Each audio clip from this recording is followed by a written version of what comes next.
Selamat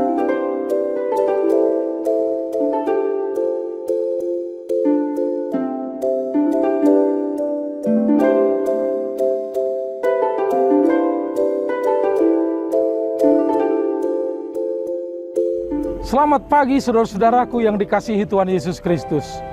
Senang berjumpa dengan saudara-saudara. Perjumpaan di dalam firman Tuhan. Firman yang mengubahkan hidup kita sehingga kita tetap hidup di dalam kebahagiaan.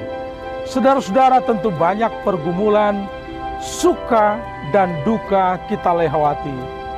Selama kita menjalani di dalam kuasa Tuhan, kita tidak luput dari kebahagiaan pun di dalam duka cita. Saudara-saudaraku, inilah firman Tuhan yang akan kita dengarkan pada hari ini. Shalom, saudaraku yang terkasih di dalam Kristus Yesus. Sebelum kita mendengarkan firman Tuhan untuk kita renungkan satu hari ini, marilah kita bersatu di dalam doa, kita berdoa. Damai sejahtera Allah yang melampaui segala akal, itulah kiranya yang memelihara hati dan pikiran saudara-saudari dalam Kristus Yesus Tuhan kita. Amin.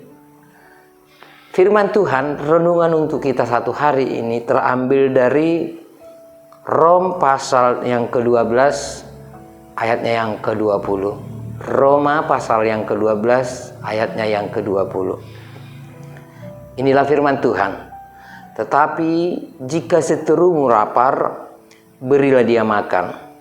Jika ia haus, berilah dia minum.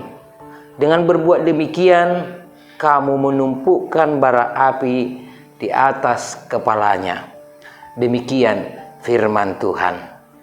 Saudara-saudara yang terkasih di dalam Kristus Yesus, nats ini hampir secara harafiah diambil dari Amsal pasal yang ke-25, ayatnya yang ke-21 hingga 22, yang berisi pesan yang sama dengan perintah dari Tuhan Yesus Kristus dalam Injil Matius pasal yang ke-5, ayat 44, yakni yang mengatakan, kasihanilah musuhmu.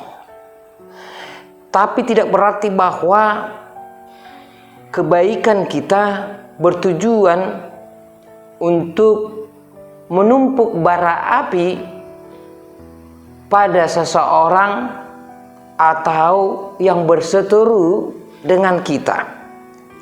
Bara api adalah lambang dari rasa sakit, lambang dari sebuah penderitaan, derita, pedih yang timbul dari rasa malu, hati yang menyesal, menyadari segala kejahatannya, yang mana menimbulkan rasa takut akan murka daripada Tuhan Allah, yang mana akan menghasilkan kebaikan kita kepada sesama yang memusuhi kita, yang bisa menuntun mereka kepada kebaikan atau yang boleh kita sebut sebuah pertobatan di dalam hidupnya.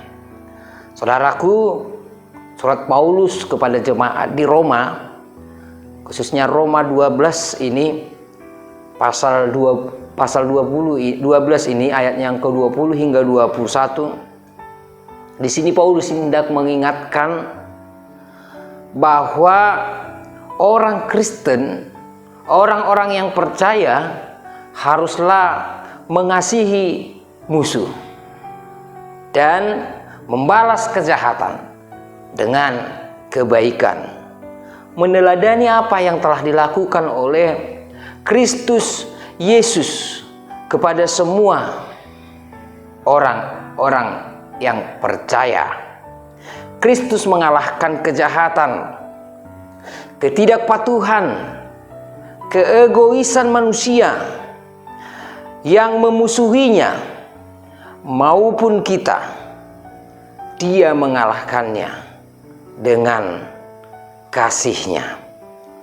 Jika demikian saudaraku, apakah kita membalas kejahatan orang yang berseteru, orang yang jahat, mereka yang memusuhi kita? Jawabnya ya, kita harus membalasnya. Tetapi bukan dengan kejahatan seperti yang mereka lakukan, tetapi sebaliknya. Kita harus membalasnya, yaitu dengan perbuatan yang baik, dengan mengasihi mereka. Kita harus mengalahkan kejahatan mereka dengan perbuatan baik kita.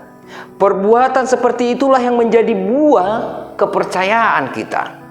Itulah yang menjadi buah iman kita. Itulah yang menjadi buah roh. Perbuatan yang kita perbuat kepada orang-orang yang telah melakukan kejahatan kepada kita. Saudara yang terkasih, inilah perbuatan yang sangat diharapkan oleh Tuhan, yang perlu dan harus kita lakukan sebagai bukti ketaatan kita kepada Tuhan Yesus Kristus. Kita harus saling mengasihi. Inilah bukti bahwa kita mengasihi Tuhan Yesus Kristus, yaitu mengasihi sesama manusia. Meskipun banyak yang memusuhi kita, ingatlah, sebuah pembalasan itu bukanlah hak manusia, bukanlah hak kita. Mungkin kita akan merasa sakit jika seseorang berbuat jahat dengan kita. Mungkin kita akan geram, kita akan kecewa atau marah. Tetapi kita tidak boleh membalaskan apa yang sesuai mereka perbuat kepada kita, apa yang mereka perbuat kepada kita. Melainkan kita akan membalasnya dengan jangan menyakitinya. Inilah yang diharapkan oleh Tuhan Allah. Pembalasan itu adalah hak Allah. Itu mutlak hak Allah. Membalas kejahatan orang berarti kita merampas hak Allah. Bukan itu tugas kita. Tugas kita sebagai orang percaya adalah mematuhi apa yang telah diperintahkan oleh Tuhan Allah kepada kita, yaitu mengasihi sesama, termasuk mengasihi dan mendoakan mereka yang memusuhi kita. Inilah bukti kasih kita, bukti ketaatan, kesetiaan kita kepada Tuhan Allah. Oleh karena itu, selalu baik, selalulah berbuat baik kepada sesama, juga kepada yang berseteru dan yang memusuhi kita. Tuhan Yesus menguatkan melalui Roh Kudus-Nya untuk berbuat sesuai dengan kehendak-Nya. Taati firman-Nya. Tuhan Yesus memberkati. Amin. Kita berdoa. Ya Allah Bapa,